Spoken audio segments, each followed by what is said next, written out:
Major Case True Crime Investigations. In each episode, we delve into the details of significant criminal cases from around the world. Through meticulous research and narrative storytelling, we aim to uncover the truth behind these major cases. 2,368 chunks of human flesh found in hospital sewer. Sweet-looking nurse turns out to be a cold-blooded killer. A clogged drain near Yulin General Hospital unraveled a nightmare no one could have imagined. Over 2,000 pieces of human flesh scattered through the pipes. A pressure cooker filled with human bones. And the killer? A 25-year-old nurse with an innocent face. What could drive someone like her to commit such a gruesome crime? A spiral of gambling debts, toxic power games, and silent despair, all leading to a final chilling decision. The truth will shake you to your core. Tap to uncover a real-life horror story that's as heartbreaking as it is terrifying. Just blocks from the Yulin First People's Hospital, rows of rundown self-built apartment buildings crowd the narrow streets. The living conditions aren't great, cramped, old, and poorly maintained. But they're close to the hospital, and that alone keeps the area full of tenants. On March 22, 2020, on the second floor of a building less than 200 meters from the hospital, a nurse suddenly noticed that the drain was badly clogged. She called her boyfriend, who worked at the local police station, to come help. The two then contacted the landlord. As they worked to clear the pipe, they started pulling out strange, meaty chunks. A lot of them. Everyone was puzzled. Who would dump that much meat into a drain? Something felt seriously off. The landlord didn't hesitate. He called the police immediately. When officers arrived and began a deeper investigation, they made a truly chilling discovery: 2,368 pieces of flesh pulled from the sewer. Even more horrifying lab results confirmed the worst. They were all human tissue, but that wasn't all. Upstairs, in the third-floor rental room, police uncovered an electric pressure cooker containing human bones, along with a black plastic bag full of even more remains. It was a scene straight out of a nightmare. Brutal, inhuman, unimaginable. Even seasoned officers were left speechless. Who was the victim? What could they have done to provoke such hatred? And who was renting that third-floor unit? Could the tenant be the killer? It didn't take long for the police to act. With careful planning and swift coordination, they caught the tenant on her way home from work. When the police laid eyes on the seemingly innocent and delicate Li Fengping, it was almost impossible to believe that she was the one behind such a shocking and brutal crime. The young woman, just 25 years old, was a nurse at Yulin First People's Hospital. She confessed that in the early hours of the 21st, she murdered Li Peng, the associate chief surgeon in the hospital's spinal and orthopedic department, and dismembered his body before flushing the remains down the toilet into the sewer system.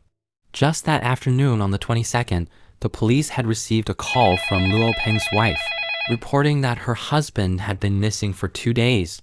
It's been 2 days, and I still can't get in touch with my husband. So, what exactly was the relationship between Li and Luo? And what could have driven their connection to end in such a horrific tragedy? In 2017, Li Fengping successfully graduated from GUANGXI Medical University. Through campus recruitment, she received offers from 3 hospitals, one in Nanning, one in Lizhou, and the third from Yulin First People's Hospital. She discussed with her father which hospital to choose. The best prospects were in the provincial capital, Nanning. The highest salary was in Lizhou. However, the only advantage of working at Yulin was that it was close to home, with just a 2-hour taxi ride to Bobai County, making it easier to take care of her sick mother. In the end, Li Fengping chose Yulin First People's Hospital, but things didn't turn out as they had hoped. Except for the Chinese New Year, she hardly ever had time to go home. She rented a small 30-square-meter apartment in an alley behind the hospital. Although the place was old and run down, the rent was only 350 yuan per month. After officially starting work at the hospital, due to the hospital's rotation system, young medical staff must go through about 3 years of rotations in various departments. This rotation means that they need to work in every department before being assigned to a permanent position. Each time they move to a new department, they have to start from scratch, beginning with the most basic nursing tasks and gradually working their way up. When starting in a new department, the salary is usually around 2,000 to 3,000 yuan.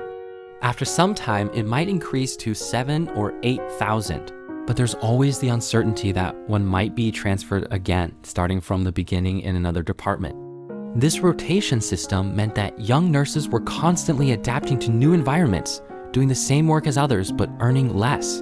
They lacked a sense of belonging and stability, drifting like floating weeds before finally settling in a permanent department.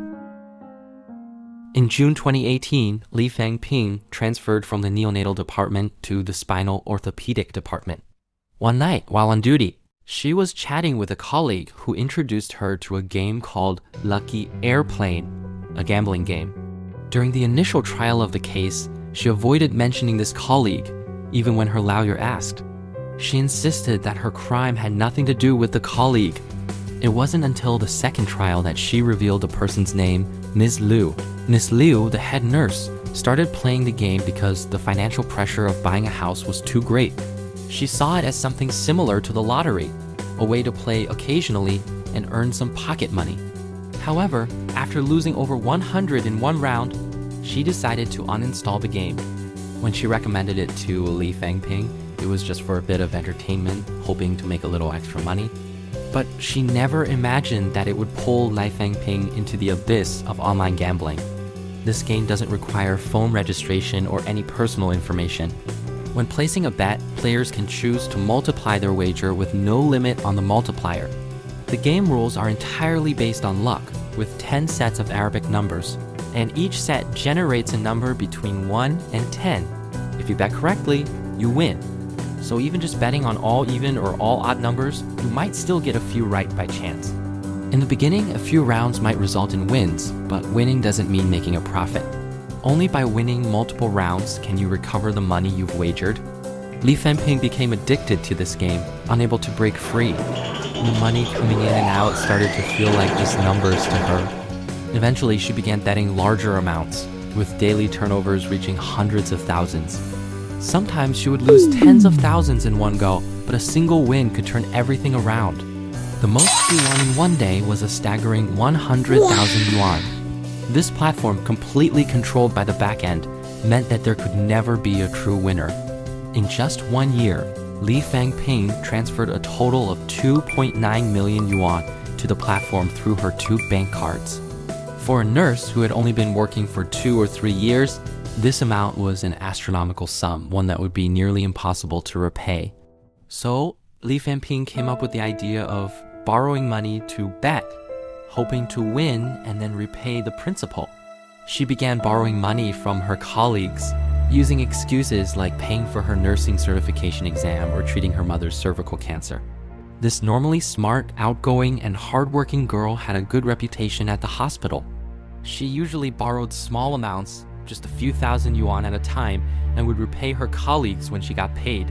Her colleagues' wallets became her revolving credit, and borrowing money became a regular habit.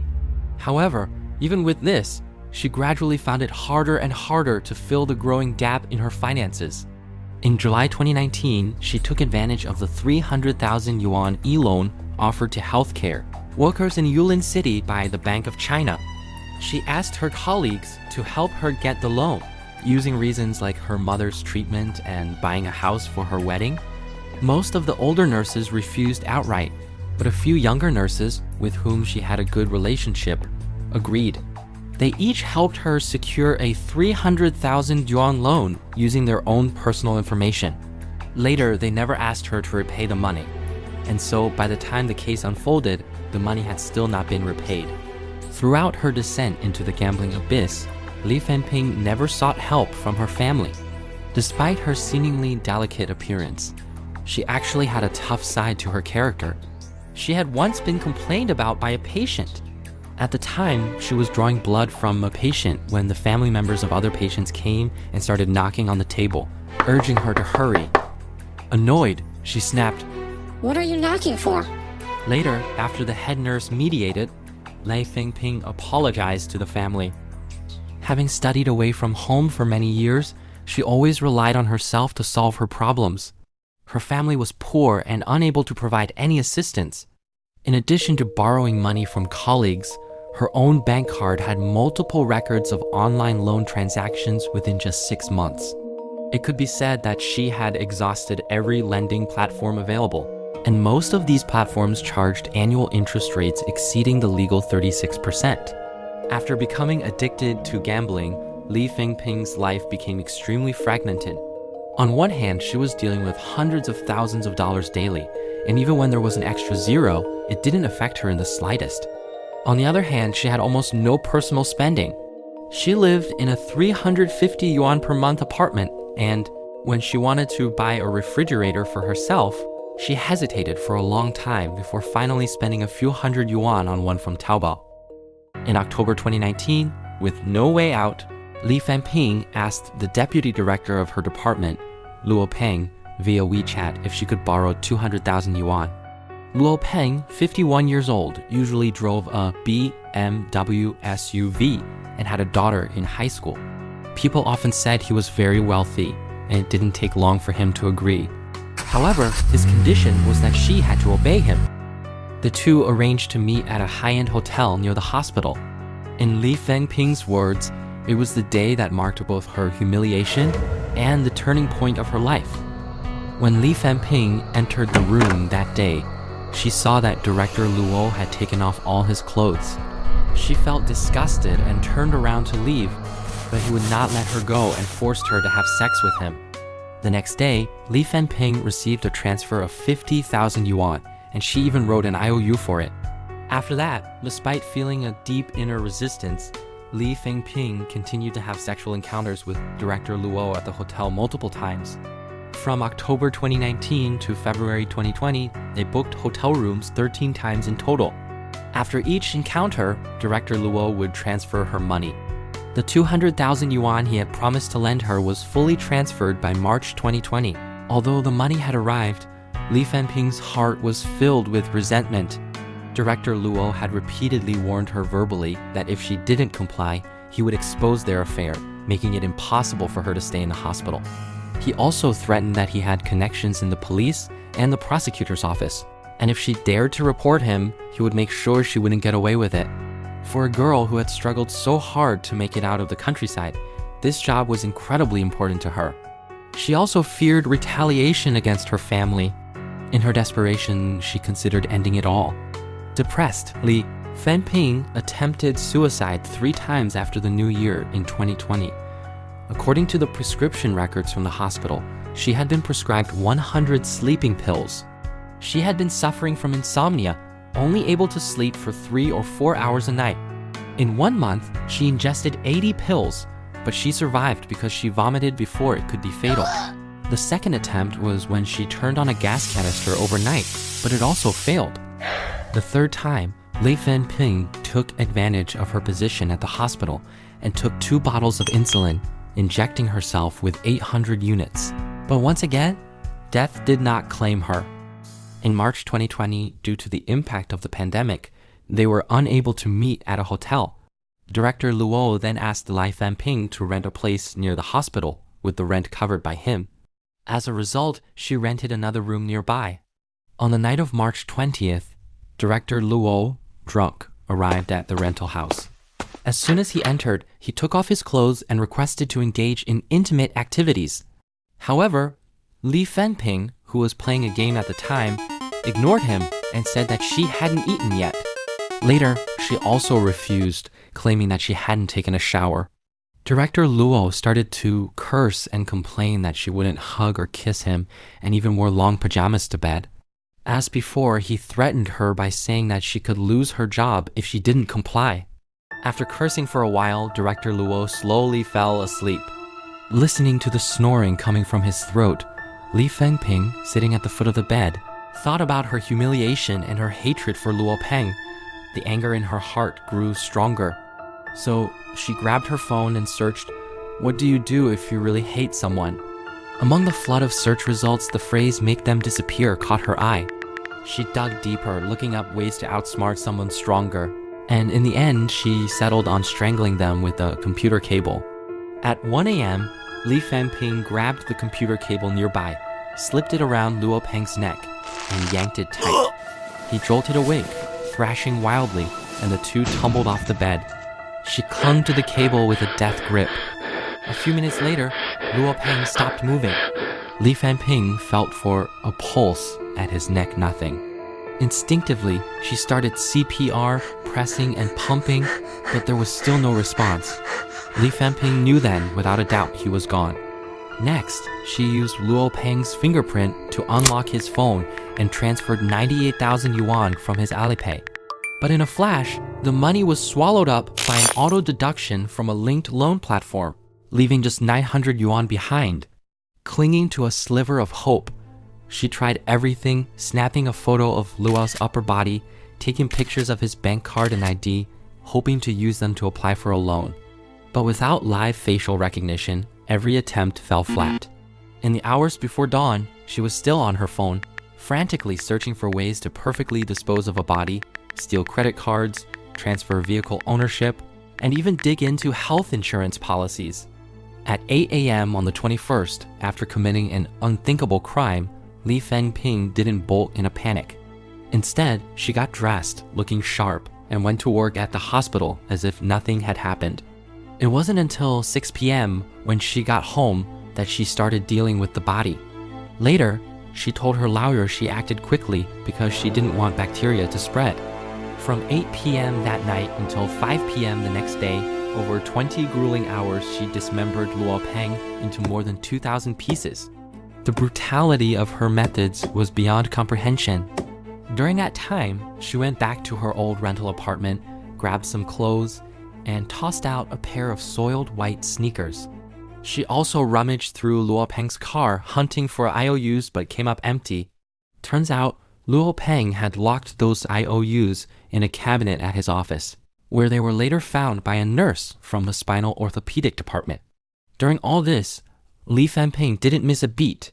She impersonated Luo Peng, texting his wife to buy time. When his wife demanded to know why he hadn't been home for days, Li Fengping replied that he was out of town performing surgery, got drunk at night, and dodged voice calls altogether. By the night of the 22nd, with her husband missing for days, Luo Peng's wife grew suspicious. She called the hospital, only to learn he hadn't performed any surgeries. Without hesitation, she reported him missing to the police. After the first trial, Li Fengping was sentenced to death for intentional homicide and theft. Her father, overwhelmed, fainted, and later filed an appeal. He couldn't fathom how his daughter had become this person. All he could mutter, helplessly, was, "Just 1 year. How could 1 year destroy my daughter?" So who exactly was Li Fengping? Li Fengping hailed from Hojia village in Bobai County, GUANGXI. If you had to sum up her family's situation in one word, it'd be poor. To get to Hojia village, you'd start in Yulin city, hop on a bus heading south along the national highway to Bobai County, then switch to a minibus to continue south. From there, you'd wind through provincial roads to Dongping town, and finally, you'd have to walk to reach the village.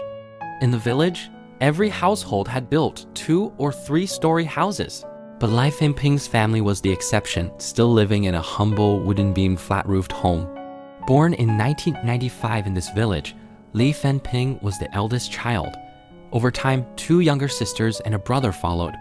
Her mother, plagued by uterine fibroids, was too ill to work, leaving the family's income to depend entirely on their father's sporadic odd jobs. The Li family had long been one of the village's poorest households. If it weren't for everything that happened later, her story could have been downright inspiring. Li Fengping's father was a firm believer that education could change a family's fate. He himself had once tested into the town's junior high, but with no money to spare, he dropped out after just a year. So he made it his life's mission to ensure his kids could stay in school. Although the family was financially struggling, none of the 4 children dropped out of school. In addition to the eldest daughter, Li Fengping, the second daughter was also accepted into a teacher training college in GUANGXI, while the third daughter and the youngest son were both attending the best high school in the county. Li Fengping's father said, "My daughter is like half a mother." From elementary school to middle school, she was almost always balancing work and study. Sometimes, when her mother wasn't home, she had to take care of her younger siblings and couldn't go to school. Despite all this, she was still one of the top students in her class. With her grades at the time, Li Fengping could have easily attended the best high school in the county, but she ultimately chose to attend a vocational college. This decision was influenced by her father's reasoning, since a vocational college only took 5 years to complete, while attending high school and then university would take at least 7 years. To start working sooner, it seemed better to go straight to a vocational college. Li Fengping accepted her father's suggestion and chose to study nursing, which was also influenced by her family situation. With her mother's poor health, it would be easier for her to take care of her at home. She was the first child to fulfill her father's wish and one of the very few students from her village to attend school in Nanning.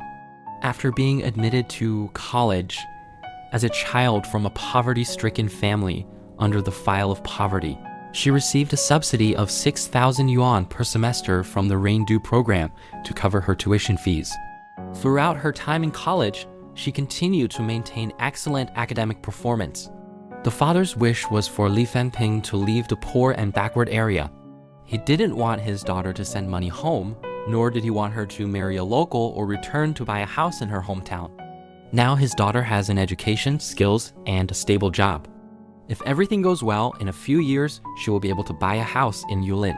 If things go smoothly, she could also find a boyfriend from the city and settle down.